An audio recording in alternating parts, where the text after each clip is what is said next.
Good evening, ladies and gentlemen. Welcome to Calls. This is the 2026 Arnold Palmer Invitational Initial Research Show. Boy, what a close week it was to being probably a year making week for yours truly. Austin Smotherman had the lead for the first 54 holes. Comes into play Sunday, share for the lead. Plays okay, shoots two under. Just couldn't get it done.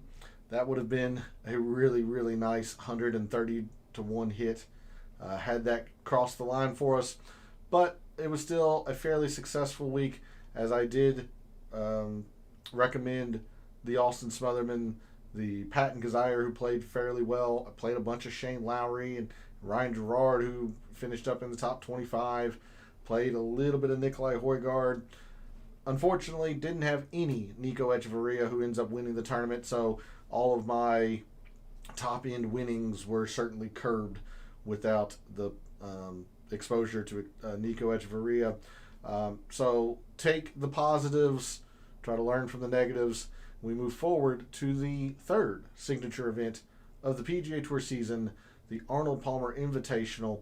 And do note that this is a double tournament week, the first double tournament week of 2026. So I will have all of my usual shows Sunday, Monday, and Wednesday for the Arnold Palmer. And I will be live Tuesday night for the alternate field event in Puerto Rico. So a full week of shows here on Calls. So make sure you set your reminders for that. But we are here tonight for the Arnold Palmer. So let's get into it. All statistics provided tonight and moving forward are from both Fantasy National and the Rabbit Hole over at BetSperts. I am slowly migrating over to the Rabbit Hole from Fantasy National since Rabbit Hole has acquired Fantasy National. That is a slow going process, but I am still in the process, trying to get used to the Rabbit Hole, in the process of converting all of my files and stuff over there. But you're going to want to check out the Rabbit Hole. Has everything you need to make the optimal wagers, or the right wagers optimal, and make the optimal lineups. Has a lineup generator,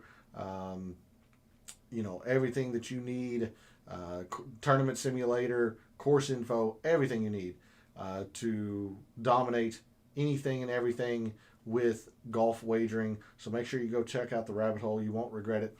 In the description of the video, there are links to all the social media. First off, my X and Instagram, where normally I post research every Monday regarding the tournament of the week, some patterns of previous winners. I will try to do something for the Arnold Palmer. Not sure I will be able to do that, considering I'm probably only going to be looking at the past 2 years, considering the formatting of only 70 to 75 players, limited cut, etc. But I will try to have something out there for the Arnold Palmer tomorrow, and I will definitely have something out there for the Puerto Rico Open on Tuesday. So if you want to see the weekly research that I do on the PGA Tour, give me a follow at your preferred social media site. X is also where I place my weekly betting cards and top player usage of the DFS contests I play. That comes out every Wednesday after the DFS Tactics show. So you want to see the wagers the players I'm wagering with my own money, players I'm using most often in my lineups, give me a follow over at X. And then lastly, for social media, Gabe's handle's in the description. He writes a great article called The Fringe. Would not recommend it if I did not believe in it. Comes out every Sunday. It's a great way to start your week of preparation. And then he continues to update you throughout the week with his own version of recent form, course history. And on Wednesday, he provides the deluxe version, which has projected ownerships, his top plays, and top values. So you really are missing out if you aren't subscribed to his article. Make sure you're doing that, and follow him over on social media, because that is where we put our detailed write-ups for the 2026 Picks Challenge. So you don't want to miss out on that. We encourage you to play along with us over on his social media page, so make sure you're following him over there. And then lastly, for this intro, we are live. Chat's open. Want to hear from you all. I hope you all had all of the success for the Cognizant Classic. Did you play Nico Echeverria? Did you wager Nico Echeverria? Please put any success into chat. Would love to be able to shout out members of the community who have had success recently, and I will give you your due shout out. And then moving forward to the Arnold Palmer, who's your early favorite? How do you think the course is going to play? What do you know of Bay Hill? Anything and everything from the Cognizant, or moving forward to the Arnold Palmer. Put your thoughts and opinions in the chat. If you're not able to catch the show live, put your thoughts and opinions into the comments. I'll always get to those as well. So let's get into it. Let's do our initial research for the 2026 Arnold Palmer Invitational. We're going to start, as we always do, on a Sunday evening over at the GCSAA Tournament Fact Sheet. Good evening, Phil. Thanks for jumping in chat. Very much appreciated. What happened to Lowry? I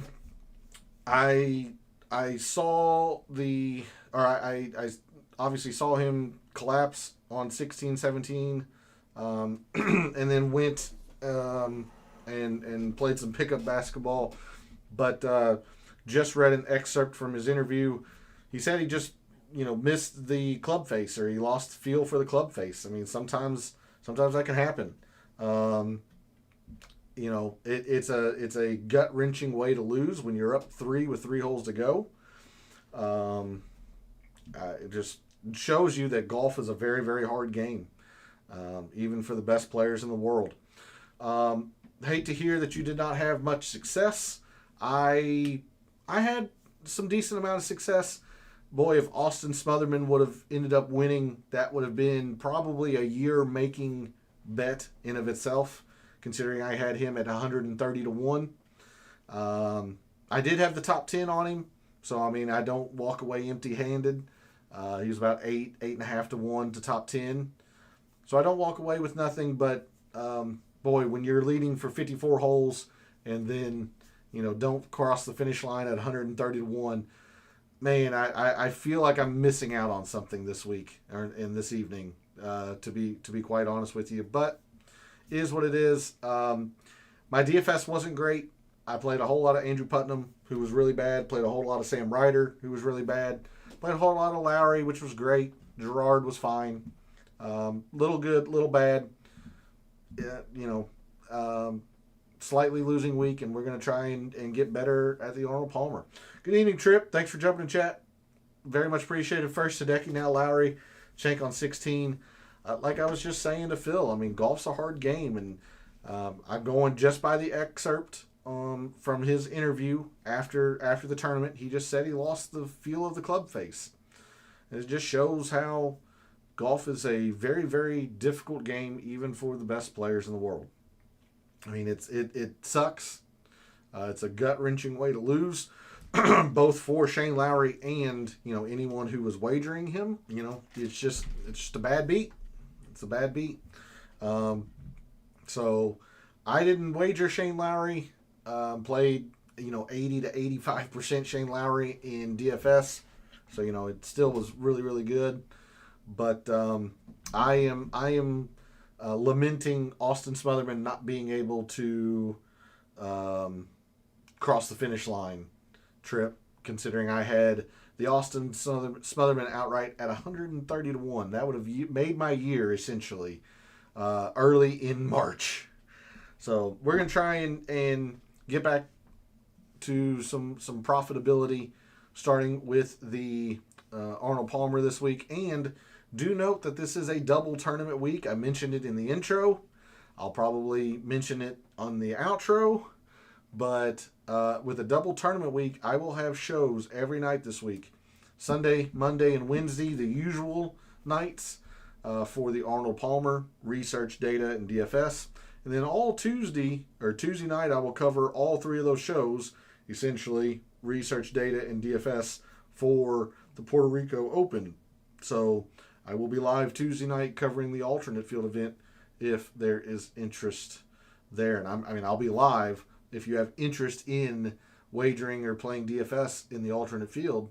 Stop by, because there's a lot of value to be had in those alternate field events. Everyone is focused on the Arnold Palmer, rightfully so. It's the big names in the big tournament. But there is a lot of value, especially in the wagering market, for these alternate field events. That's where I've had a lot of success before and previously. I want to say that I've hit at least one outright on an alternate event each year that I've been doing this, because I put the time, dedicate the time and effort to researching it when everyone else is focused on the Arnold Palmer. So can't be talked off of Ludwig and Hovland this week. Jade, Akshay, Pot Guider also on my short list. We'll get into it. I don't know about Pot Guider at a course like this, just because he has to. His around the green is very suspect, and you're going to have to rely on all aspects of your game here. No doubt that Pot Guider definitely has the distance to be able to handle the forced carries, but we'll get into that. But thanks to both Phil and Trip for jumping in chat. Very good to see you all. I hate to hear that the Cognizant did not go your all's way. Sounds pretty similar to mine. We're going to try and be better for the Arnold Palmer and the Puerto Rico this week. So, speaking of the Arnold Palmer, we are at Bay Hill Club and Lodge in Orlando, Florida. This was originally a Dick Wilson design, but Arnold Palmer purchased the property back in 1974 or somewhere around there, and really put a lot of effort into creating a championship course down in Orlando. The idea being that he wanted to host major championships. That has not happened yet, but no denying that this is a premier event, a premier course that will test every aspect of a golfer's game. This is widely known as one of the toughest courses on tour, as you can see, renovated by Arnold Palmer. The most recent big renovation being in 2009. He also did some minor touch-ups in 2016. Bay Hill is a long traditional par 72. I don't know why this says 3626. That is obviously a typo. This is 3636 for a par 72. Long course, almost 7,500 yards, 7,466 to be exact. Very long course, very difficult. We are looking at the same surface of greens that we had at the Cognizant Classic. These Tiff Eagle Bermuda greens. PGA National, Kapalua, Bay Hill. And then in the fall, you'll see them at the RSM and at the Bermuda Championship. And speaking of, these greens are pretty darn large. That's 7,500 square feet. They won't play that large because there are false fronts, protected by water, bunkers. They are very firm normally, and they are lightning quick. These greens are the closest, comp in terms of greens to Augusta National. Even though these are Bermuda, we're talking speed, firmness, slope, all of that. These greens are notoriously one of the fastest during the year, and they are very comparable to Augusta National. So you'll hear that quite a bit this week as well. We are looking at large Tiff Eagle Bermuda greens. The rest of the course has this rye overseed, and we talked about this last week for the at PGA National, that rye can be easier to play out of. That said, this rough is generally pretty long. 3 inches, it's saying is 3 inches for now. My guess is that it's going to get up to about 4 inches long by the time the tournament actually starts on Thursday, which is going to be very difficult to play out of, very long.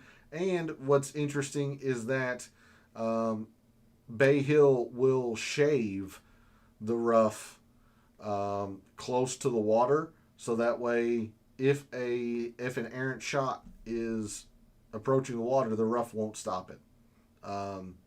This place wants to penalize poor shots off the tee and on approach. So a little bit misleading here. Sometimes it's shorter than 3 inches, especially near water. Sometimes it's over 4 inches, especially around the green and a little bit further from the fairway. A little bit of acreage of fairway, average fairway width of 30 yards. That is a little bit narrow, but not too bad. A whole lot of rough here. 9 holes with water in play. And of course, Arnold Palmer design. So if we look at the rabbit hole, do we have Arnold Palmer? We certainly do. Architect and redesigner there. So that might be something we want to look at. We'll see once we go over to the rabbit hole. Taking a look at some notes here ahead of the tournament last year, the big bunker on 17 was removed to make a grass bank.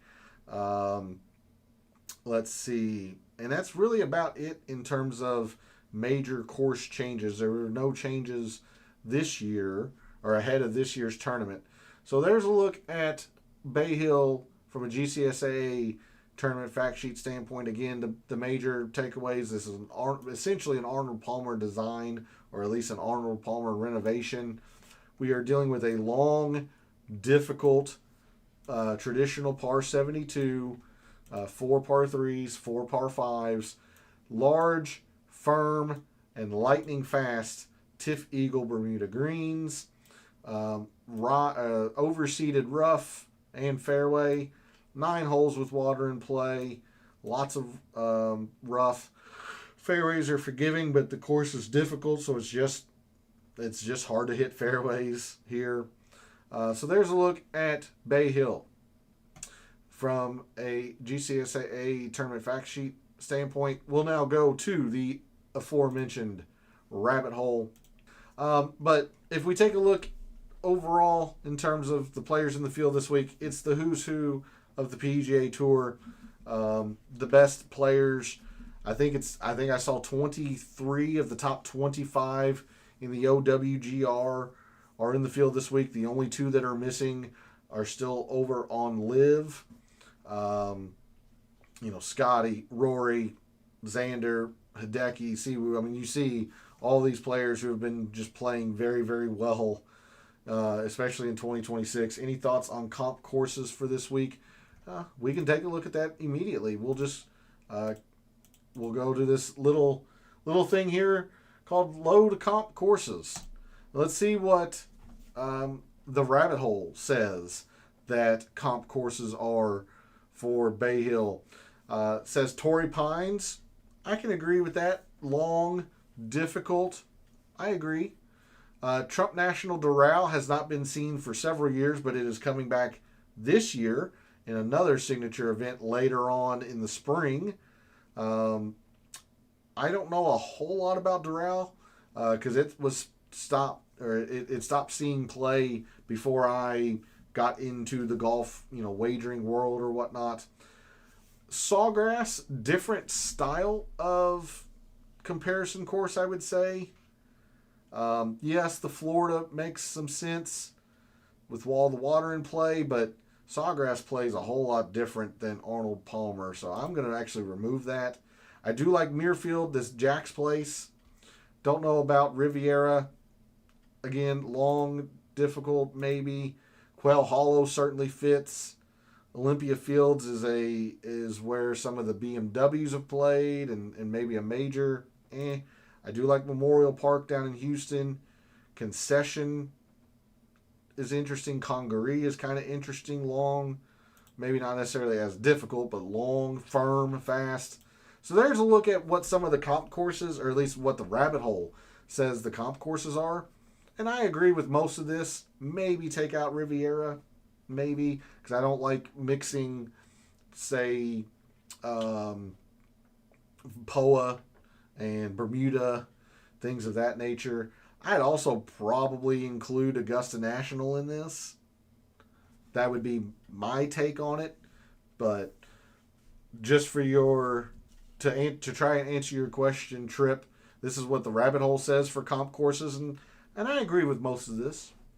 Like I said, I might take out Riviera, I might add Augusta, but overall, you're looking for long, like Torrey Pines, like Muirfield Village, like Quail Hollow, long, difficult.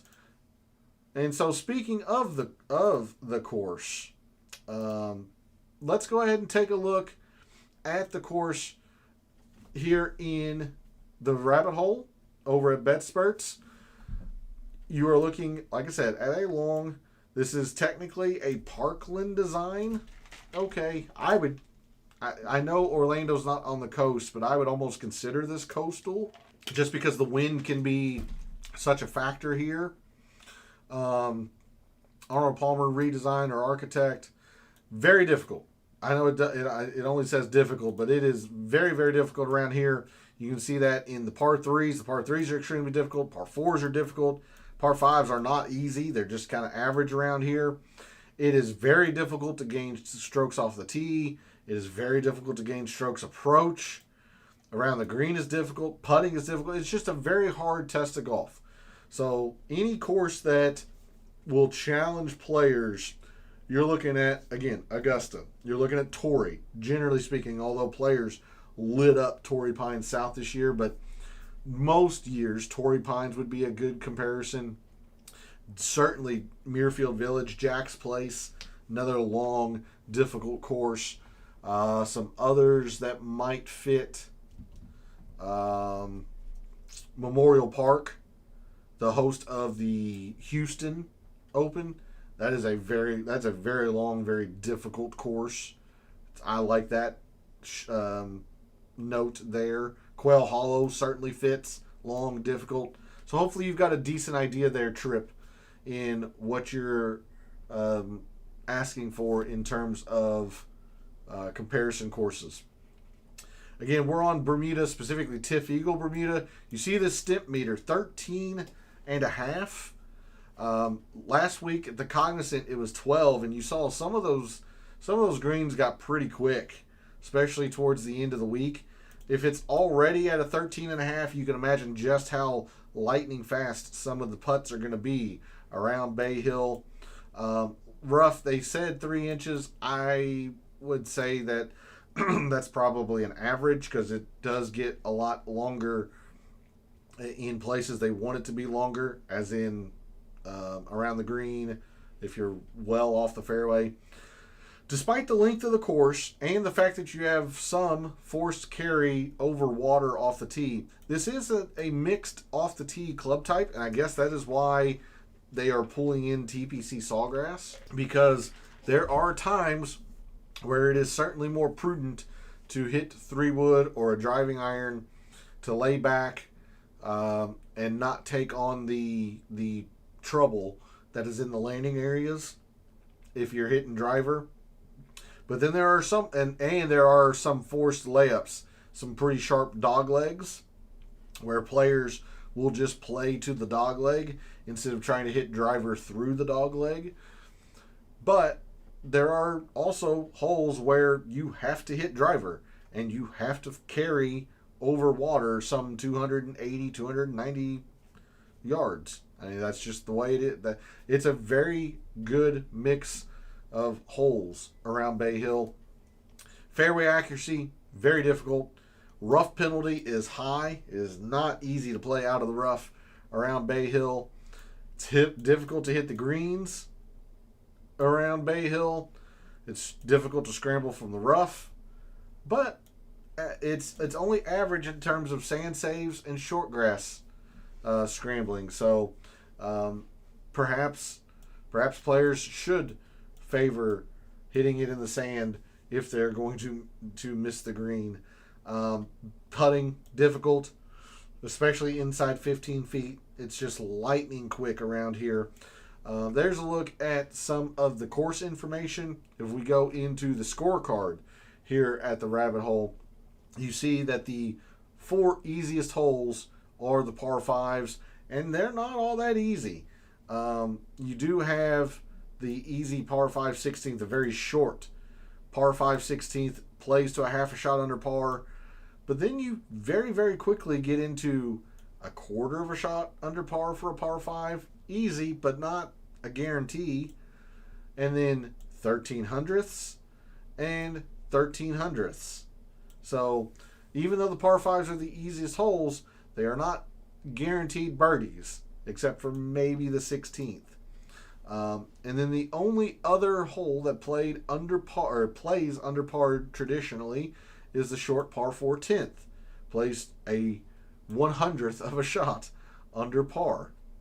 And then everything else around here is very, very difficult. Bay Hill will come out and punch you in the mouth. 2/10 of a shot. 2/10 of a shot. You've got the very difficult par 4 18th. A third of a shot over par. The long, difficult par 3, 1500ths. A quarter of a shot, 1300ths, quarter of a shot. Just lots and lots of bogeys around. You see almost 25%, 25%, 27, 26 and 3/4%, 23% bogeys. Not a whole lot of doubles, except for maybe the par 5 if somebody hits it in the water. The par 4 eighth, 5%, 5%. Okay, so maybe there's a little bit more than I was giving it credit for. The par 4 18th, 6.5% double bogey rate. A lot of the length of the course is in these par 3s. Because you see the par 5s are kind of short. 511, 574 is long, but nothing outrageous for PGA Tour standards. 555 is not long. 590 is fine. It's long, but not overly astronomical or anything.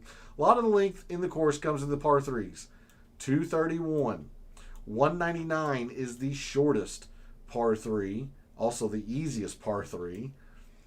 You've got 215 and 221. Lots of long, difficult iron shots into these greens on these par 3s and a few of these par 4s. 461, 460, 480, 438. That's a forced layup. So you're looking at, another long approach shot there. So lots of long iron approaches at Bay Hill. We look at Bay Hill versus the tour average the past 5 years. Again, very difficult off the tee, almost 50% less in terms of strokes gained off the tee. Not easy to find the fairway, not easy to hit the green. Distances, despite the some forced carries, you're still distances less here. The missing the fairway has a pretty severe penalty. The rough is very penal around Bay Hill.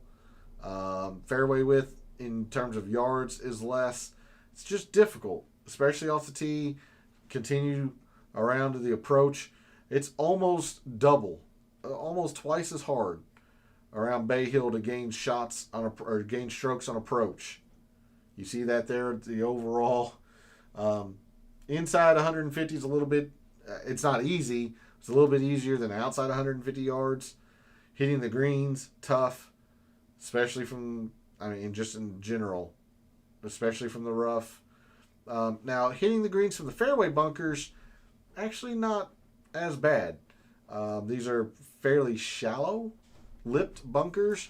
You kind of saw that at the Cognizant where it was early on in the round. I think it was on hole 3. Austin Smotherman drove into a bunker with a pretty, high or difficult lip, and he hit the lip. So you don't get that a whole lot around Bay Hill. There might be a few, but most of them are fairly shallow bunkers. More stuff on approach, like the proximity is a little bit further, especially from the rough. Yeah, birdies are better, less. There's not a whole lot of birdies around Bay Hill, so we're going to be looking at bogey avoidance again this week, maybe even some double avoidance. Around the green, difficult, with the exception of short grass. It's a little bit easier from the short grass than the average tour event. But, from the rough, much more difficult. You see that there. Sand's actually not horrible. You do get 30% sand, 35% rough, 37% short grass. And then putting's very difficult. Again, the whole thing I'm trying to get across, the whole point I'm trying to get across to you, it's just difficult. It's just very difficult around Bay Hill. Putting, difficult. You can see that. It's actually a little bit easier inside 10 feet, but 5 to 15 less, to 15 to 25 less scoring. Birdie or better percentage, much less. Bogey percentage, much higher. Par 3 scoring, difficult. Par 4 scoring, difficult. Even par 5s are higher here. Approach ranges, 200 to 225. You've got a fairly significant margin here over the average PGA Tour event. 200 plus approaches almost a third. Almost a third of your approaches around Bay Hill are over 200 yards. So that's going to be a key metric this week that we're going to want to look at is these long iron proficiencies. Good evening, Hanka. Thanks for jumping in chat. Much appreciated. You're going to try Nikolai again, but he's been playing well. I won't take anything away from Nikolai Højgaard. He's been playing well. Be interesting to see what his performance has been here. I don't want to play many players who don't have at least some kind of success around Bay Hill. Bay Hill is generally pretty predictive year over year. You see our defending champions, actually Russell Henley. It's a little bit surprising, but you talk about these proficient long iron players. Even though he's not long off the tee, he's very good with his irons, particularly his long irons. Morikawa much the same. Connors much the same. But 11 under, your winning score from last year. Scotty, two-time winner here. A little bit misleading, 15 winning score, but he ran away from Wyndham Clark at 10 under. Shane Lowry at 9. Henley again at 7 under. Kitayama winning here 3 years ago, 9 under. Rory, Harris English, Spieth, Cantlay, Scotty. So hopefully that gives us an idea on the types of players that we're going to want to look at this week.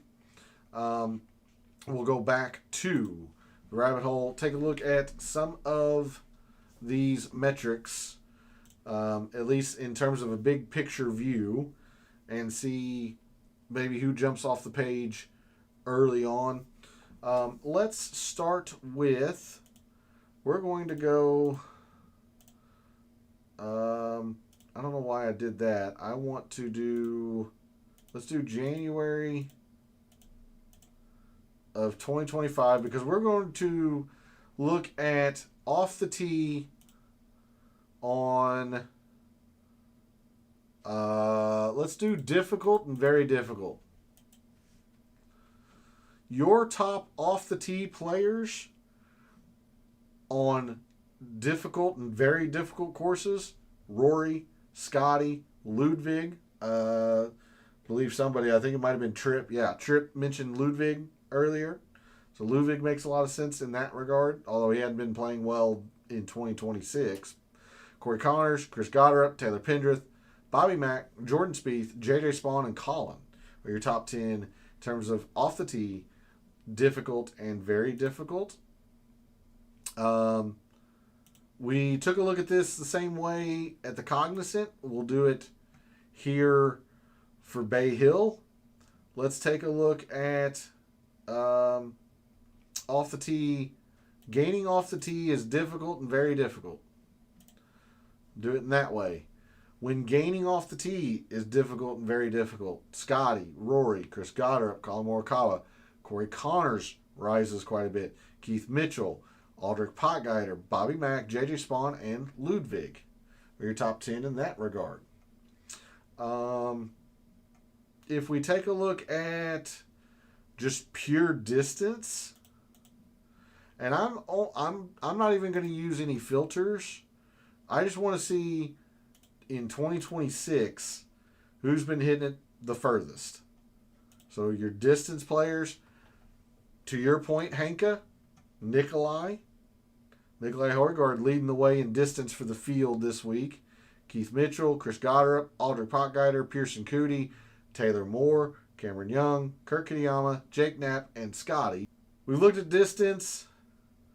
I don't think I want to look at good drives. I know you mentioned you'll be covering the alternate event this week, wondering if you ever bet on live. I do not. People have asked. I would like some kind of life away from the computer. Instead of being holed up all day in front of, I know you all can't see it, but I have two pretty massive monitors in front of me. I would like to get away from that a little bit, and if I'm going to bet live, I'd have to go all the way down the rabbit hole, no pun intended, or all that, but I don't want to go down all of that for the statistics and all that stuff. I just deal with the PGA Tour. I don't even do DP World Tour. I just do PGA Tour. So there are plenty of people to look at. If you want to do live, That's just not my cup of tea, as they say. Anyway, there's a look at your top distance players, which will be fairly important, I think. The only other thing I could maybe justify looking at is total driving. Total driving, you can see, hopefully you can read that. I know it's a little bit small in font, but adds a player's ranking in distance with their ranking and driving accuracy to get a total score. Lower the number, the better. So you can see Minwoo Lee here is 13th in distance, 9th in accuracy, which is a total of 22.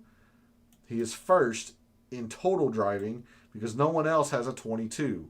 You have Adam Scott, that's a 28. Kitayama's a 35. English is a 35. You see, that's why they are tied for third. You got Hitsatsune's a 34. I don't know why he's tied with these guys that are 35, but it's close or whatever. Fitz is a 38, etc. That is what total driving is. So your top total drivers in 2026: Minwoo Lee, Adam Scott. I'll say Thor Bjornsson in case he's in the field and I'm wrong. Kurt Kitayama, Harris English, Ryo Hitstsune, Matt Fitzpatrick, Taylor Moore, Scotty, Ben Griffin, and Siwoo Kim. I think that's probably enough for on off the tee. Let's take a look at approach. Absolutely going to look at approach. Very, very important.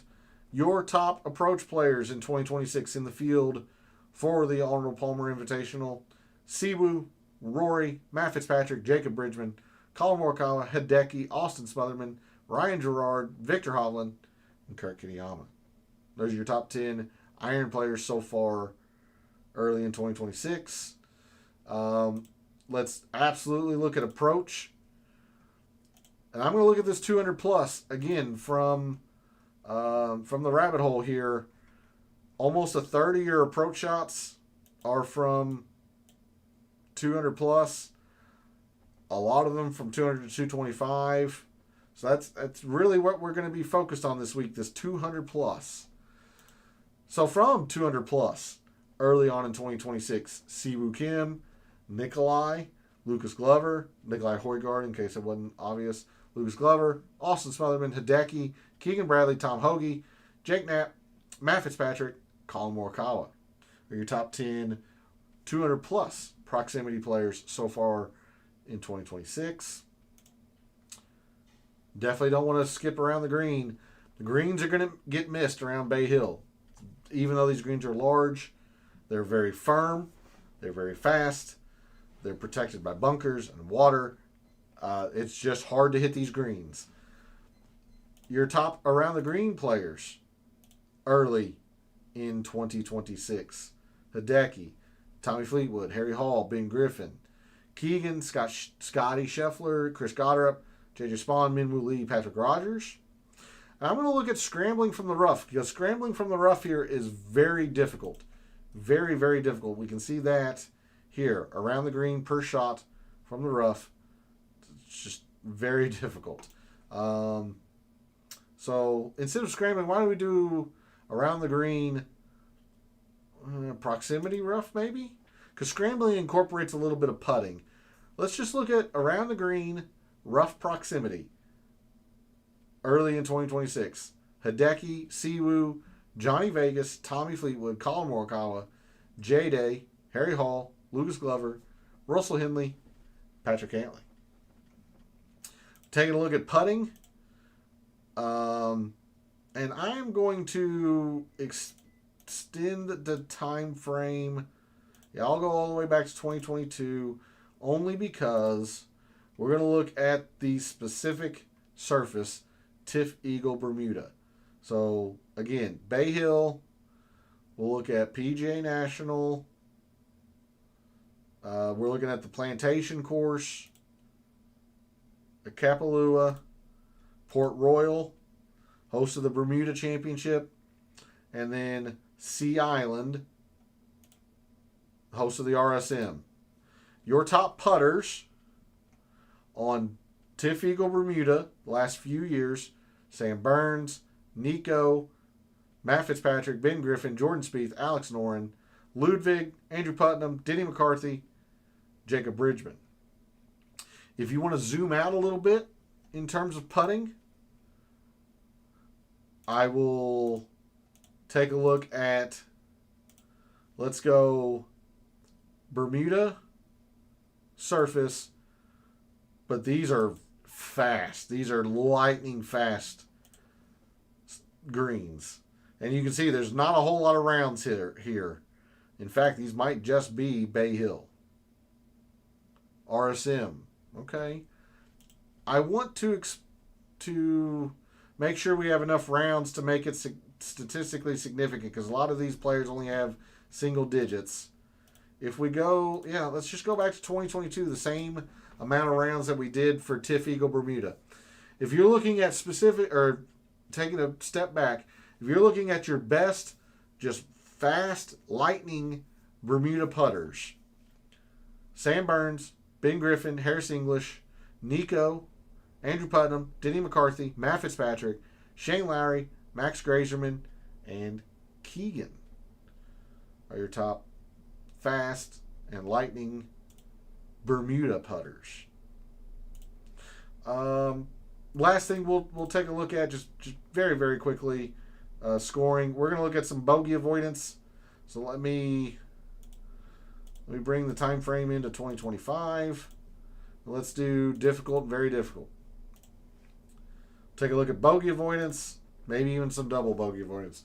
Your top bogey avoiders when are on difficult and very difficult courses. Scotty, Corey Connors, Russell Henley, Rory, Tommy Fleetwood, Bobby Mack, Ryo Itsatsune, Jake Knapp, Ricky Fowler, and Harry Hall. Top bogey avoiders. All right, I think that's probably a decent start to our week in terms of getting an idea for the players early on that we might want to look at in terms of an outright, and maybe a little bit of DFS whenever they come out. The prices might be out. I'm going to be honest, I haven't looked today. I was watching the Cognizant, and then played a little bit of basketball, so I haven't checked the DFS at all. But we're going to finalize the show this evening going over to Fantasy National and taking a look at the players who have traditionally played the best at Bay Hill. I am most interested in the past 2 years. Reason being is that is when the current format was implemented. The 70 to 75 players, top 50, and ties, and anybody within 10 shots. The current format of the signature events was implemented in 2024. So I'm most interested in that in the past 2 years. But you can see, if you want to include the past 5, Scotty has been fantastic around here. Couple of wins, including in our small sample size. Another top 5. Corey Connors has been very good here with 2 podium finishes, 2 thirds, another top 15. So he's been good here. Rory makes a whole lot of sense. Runner-up in 2023 to Kurt Kitayama. Another top 10, 2 more top 15s. Keegan, a little bit surprising, considering he is generally not very good putting on Bermuda. I more look at Keegan on bent, but can't ignore the success he's had here with a couple of top 10s, another top 5. Of course, Russell Henley is our defending champion. Since the current implementation of the format, he's had a top 5 and a win. Very, very interesting. Very promising. Sung Jae, making his 2026 debut, has been the epitome of consistency. Nothing better than a T18, nothing worse than a T21. Is that going to happen this year? I have my doubts, considering he hasn't played yet officially in 2026. Same goes for Justin Thomas. Justin Thomas is also in the field this week for Bay Hill. You can see he's been okay, nothing spectacular. He does have a top 15 and a top 25. Some other notables here. You've got Jordan Spieth in on a sponsors exemption. A couple of top 5s. Didn't play last year, but a couple of top 5s historically. Nothing to sneeze at. Fitzpatrick did miss the cut a couple of years ago. Top 25 last year, but was better when it was a larger field. Victor, I believe it was you, Tripp, that also mentioned Victor and Ludwig. Victor's been okay. Missed the cut here last year. Does have a runner-up in 2022. Top 10. He's been kind of Jekyll and Hyde. Hey, good evening, Darnell. Thanks for jumping in chat. Much appreciated. Hopefully you had a good Cognizant Classic. Played all the Nico. Wagered all the Nico. But it's good to see you in chat this evening. You've been around for a while. What a week. I'm hoping that means a good what a week. As opposed to, unfortunately, what Phil and Tripp seem to have been experiencing in what a week. A whirlwind of a week in the negative. Hopefully that means you had a positive. But you've been around long enough, Darnell, that you know that I have a full slate of shows this week with the alternate field event. Real good. My single entry had Lowry and Nico. Excellent. I'm glad to hear that you had some success, however much that was. I have to admit, Darnell, I'm a little bit salty just because I had the outright on Austin Smotherman at 130 to 1. So I was quite nervous today watching that unfold. Guess what? I mean, I don't know. You're going to have to tell me. Hopefully Smotherman. Did you have Taylor Moore? Did you have Nikolai? Will. I did play Will a couple times. Two of my many lineups that I play who withdrew early. So it sounds like the cap or your top end was always going to be limited thanks to his withdrawal. But again, Darnell, congratulations on whatever amount of success you had. Sounds like it was a decent week, if nothing else. So congratulations on that. Coming back to historical performances here at the API, like J-Day, a couple top tens. Somebody asked about Ludwig. Ludwig's been, I would say, acceptable here, but nothing outstanding. 3 top 25s, nothing inside the top 20. And considering how poor he has been in 2026, don't know if I'm there with you, Tripp. You didn't win anything. No, I didn't win anything. Zalator scored 0 because I only went. Yeah, a literal 0 will hurt. So I hate to hear that, Darnell. So hopefully we'll get it back this week for the API and the Puerto Rico. The other end of the spectrum, players who have not played well around Bay Hill. Minwoo Lee has been very, very poor. 3 missed cuts, a T44. Lucas Glover, this is not all that surprising, although he has been better when it's been a limited field, limited cut. Process was right. All that matters. Yeah. I mean, having Lowry and Nico. I mean, I played Lowry 85% of my lineups. I was very confident there. Didn't play any Nico. I was just not there with Nico. I went other areas around his price. Obviously, that was a mistake. But JT Poston, this does not feel like a good JT Poston fit. Long, difficult. He's generally better when it's shorter and easier.